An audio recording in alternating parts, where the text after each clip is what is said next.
lantine o ii ngono lho. Iya. Bojoku lunga neng Singapura 3 tahun manukku nganggur. Ulu ketel ora iso ngukur. Komet ya Manuk jengengek cepit nolak.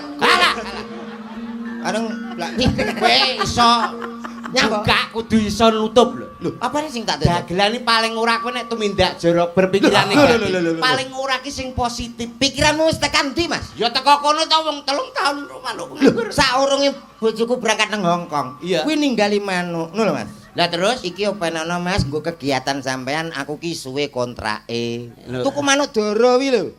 ora kuwi. Kudu ya Mas ya. Walah nek ora koper nyukur. Lho lah ya ulune kan lebat.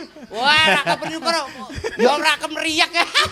Ku cakir rusak omonganmu. Mah aku. Wis padha ngerti ta? Wis. Iya wis kuwi. Lah, ya berarti ya kuwi.